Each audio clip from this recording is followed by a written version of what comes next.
திருப்புறம்பயம் ஆலய ஈசனுக்கு சாட்சிநாதர் என பெயர் வர காரணமும் அந்த ஆலயத்தின் சிறப்புகளும் இங்குள்ள வன்னிமரம், கிணறு, சிவலிங்கம் சாட்சி சொன்ன கதையும் தங்களுக்கு தெரியுமா? சரி, இதோ பார்ப்போம். கும்பகோணத்திற்கு வடமேற்கே 10 கிலோமீட்டர் தொலைவில் உள்ள திருப்புறம்பயம் என்ற ஊரில் சம்பந்தர், திருநாவுக்கரசர், சுந்தரரால் பாடல் பெற்ற மதுரை ஆதீனத்திற்கு சொந்தமான சிவன் ஆலயம் உள்ளது. செங்கல் ஆலயமாக இருந்ததை முதலாம் ஆதித்த சோழன் கருங்கற்களால் ஆலயத்தை கட்டி முடித்தான். சுமார் 1500 ஆண்டுகள் பழமையான இந்த ஆலய ராஜகோபுரம் 5 நிலைகளை கொண்டது. உள்ளே நுழைந்தால் கொடிமரம், பலிபீடம், நந்தி பகவான், வலதுபுறத்தில் முக்கன் கணபதி, இடதுபுறம் தண்டாயுதபாணியை தாண்டி உள்ளே நுழைந்தால் பிற்காலத்தில் சாட்சிநாதர் என பெயர் மாறிய புன்னைவனநாதர் என்ற சிவன் சன்னதி உள்ளது. இவ்வாலயத்தில்தான் பிரளயம் காத்த விநாயகர் சன்னதியும் உள்ளது.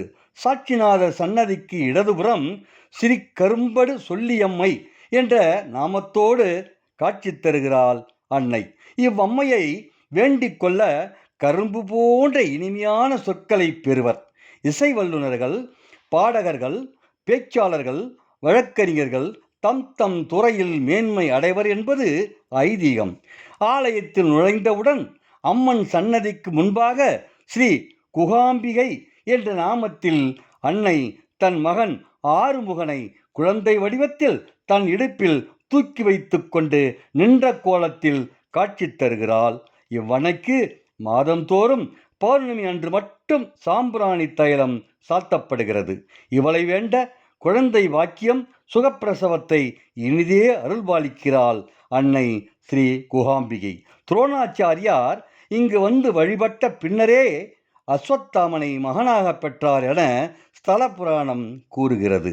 இவ்வாலயத்தில் நுழைவதற்கு முன் ஆலய இடதுபுறத்தில் தென்முக பரமன் ஸ்ரீ தட்சிணாமூர்த்தி தனி ஆலயத்தில் அருள்பாலிக்கிறார்.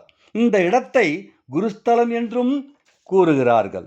ஒரு காலத்தில் மதுரையை சேர்ந்த அரதனகுப்தன் என்னும் வணிகன் பெற்றோரை இழந்த தன் மாமன் மகளை ரத்தனாவலியுடன் இவ்வாலயத்திற்கு அழைத்து வந்து அன்று இரவு இங்குள்ள வன்னிமரத்தடியில் தங்க நள்ளிரவில் நல்ல பாம்பு அரதனகுப்தனை தீண்டி இறந்து போகிறான். கதறி அழுது கொண்டிருந்த ரத்தனாவலியிடம் எதேச்சையாக அங்கு வந்த திருஞான சம்பந்தர் நடந்ததை அறிந்து அவர் ஈசனிடம் முறையிட்டு வேண்ட உயிரோடு எழுந்தான் அரதனகுப்தன். தன்னை வணங்கி நின்ற அரதனகுப்தனிடம் ஈசனுக்கு முன்பாக வைத்து இந்த பெண்ணுக்கு தாலி கட்டி உன் மனைவியாக ஊருக்கு அழைத்து செல் என ஞானசம்பந்தர் கூற இங்குள்ள சிவலிங்கம், கிணறு, வன்னிமரம் சாட்சியாக வைத்து அர்த்தனகுப்தன் ரத்தனாவலியை திருமணம் செய்து கொண்டு மனைவியாக்கி மதுரைக்கு அழைத்து செல்கிறான். தன் கணவர் வேறொரு பெண்ணை திருமணம் செய்து கொண்டு வந்ததைக் கண்ட முதல் மனைவியிடம் ரத்தனாவலி நடந்ததையெல்லாம் சொல்லியும் நம்பாமல் நீதிமன்றத்தை நாடினாள் முதல் மனைவி. உங்கள் திருமணத்திற்கு என்ன சாட்சி என நீதி அரசர்கள் கேட்க, ஈசனே, இது என்ன சோதனை? இப்போது எனக்காக சாட்சி சொல்ல யார் வருவார்கள்?